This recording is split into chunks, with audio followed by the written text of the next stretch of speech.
Sri Vaiko, Sri Hanugam, Tirumala Valavan, Thiru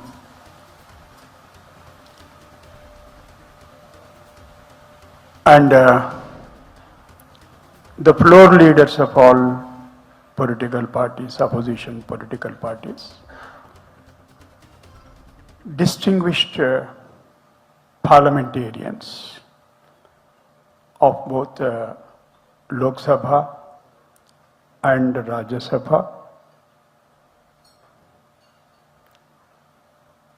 friends, ladies and gentlemen, friends from media, if any present here. Let me, at the outset, pay my respects and tributes to the great personalities of Tamil Nadu, representing Dravidian culture, language, it's a heritage,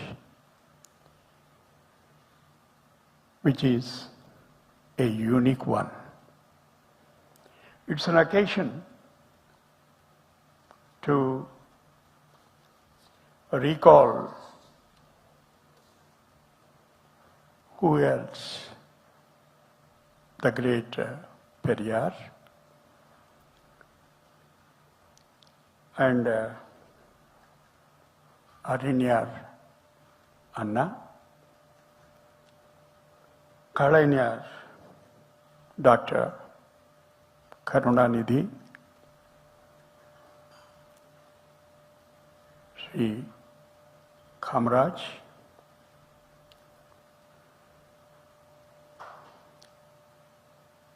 and Bharat Ratna M.G. Ramchandran, the great personalities who represented the culture, the language, poetry, music, Thiruvalluvar, Bharatiyar, and Bharat Ratna M.S. Subbulakshmi, and of course Rajaji.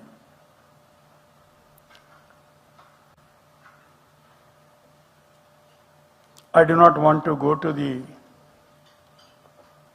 medieval period and talk about the Cholas and the Pandyans and their people-friendly regimes. My salutations to this great land of Tamil Nadu. It is said that all great civilizations and probably all human societies have known that human beings are capable of imagining. India merely cultivated this art of faculty, more bold by than most, and amongst the many in India, the state of Tamil Nadu leads this country in the art of imagination and vision. But for that vision, this state would not have been in the present situation, which leads the rest of the states in India in the Human Development Index. There are three, which all of you are aware. You are distinguished parliamentarians, long standing in public life, it would be imprudent on my part to elucidate it further. Health, education, and you lead in both these, health and education.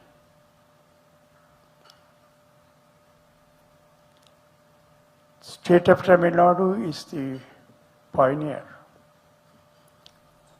in formulating appropriate socio-economic policies meant for the benefit of weaker sections of the society, which is dear to my heart. I do not speak about myself and I do not speak about my judgments. It's for all of you and the society to judge me now what I did. I have given enough number of judgments. Now it is your turn to judge me. Hitherto, I was upholding the Constitution, having true faith and allegiance to the Constitution of India as by law established. If given an opportunity, I'll make all possible efforts to protect and defend the Constitution of India.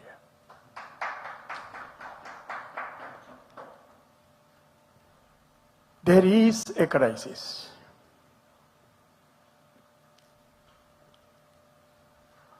Standing before you, I'd be failing in my duty if I don't refer to the idea of federalism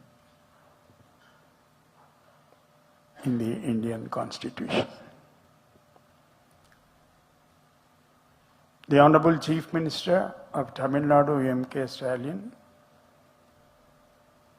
is a champion of idea of federalism.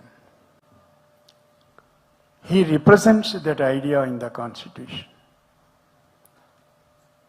He has faced many challenges and is still facing many and fighting very bravely for the idea of federalism. I still remember the plea taken by DMK before the Sarkaria Commission. Honorable Chief Minister is nodding the head because he knows to what I am going to refer. For the abolition of post of governor. How visionaries they were. They have anticipated the impending crisis which you are facing even today.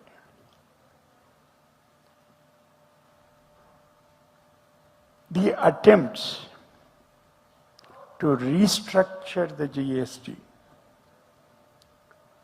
quote unquote restructure, and formulate appropriate policies in the matter of allocation of financial resources to the states, if it goes through, it would be a death knell to the idea of federalism. The states would be reduced to the level of municipalities and would be made to depend upon the doles by the persons, whoever is in power, one or two individuals. It's a matter of serious concern for all of us. Unless all of us think seriously about it and collectively and evolve an appropriate strategy and policy to face this impending difficulty,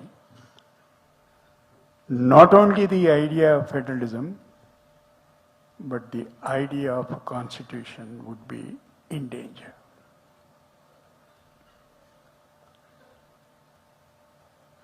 Most of them, I don't name them, particularly those who do not have the idea of India and the idea of the constitution, and keep on talking about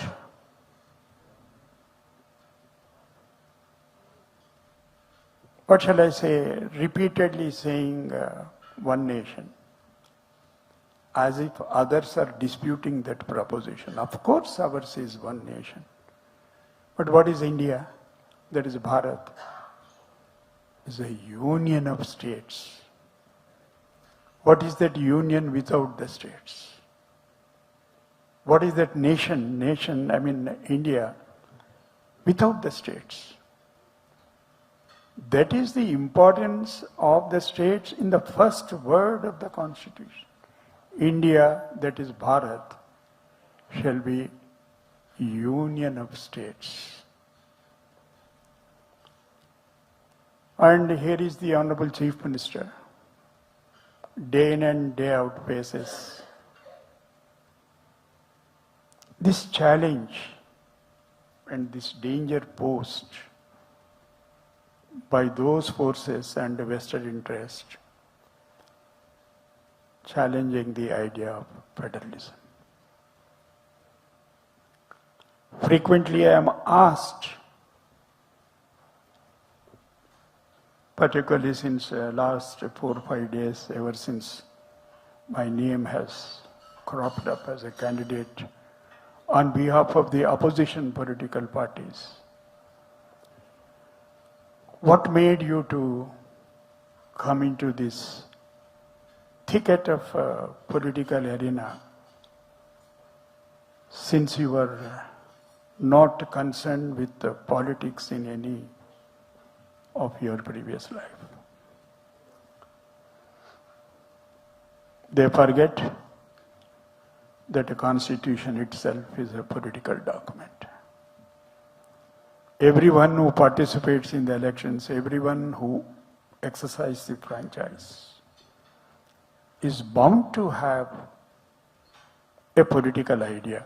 I may not belong to any political party. True. I don't belong to any political party. I don't intend to join any political party. But to say that I have nothing to do with politics would amount to saying that I have nothing to do with the democracy. Political process is an integral process of the democracy. They are intertwined. Therefore, if somebody says that I have nothing to do with the politics, it's not a truthful statement. Friends, ladies and gentlemen, it's not an occasion to deliver any lecture, particularly to the distinguished members of the Parliament, whom I keep on hearing when they address the nation standing in the Lok Sabha and the Rajya Sabha. They are not addressing their constituency alone, their state alone, they are addressing the nation. They introduce themselves to the nation, and we watch them. We carefully listen to them. We learn from them. Therefore, there is no point in delivering a lecture, whatever I have learned from them, while they are addressing the people through their seats in the Parliament. I am extremely grateful,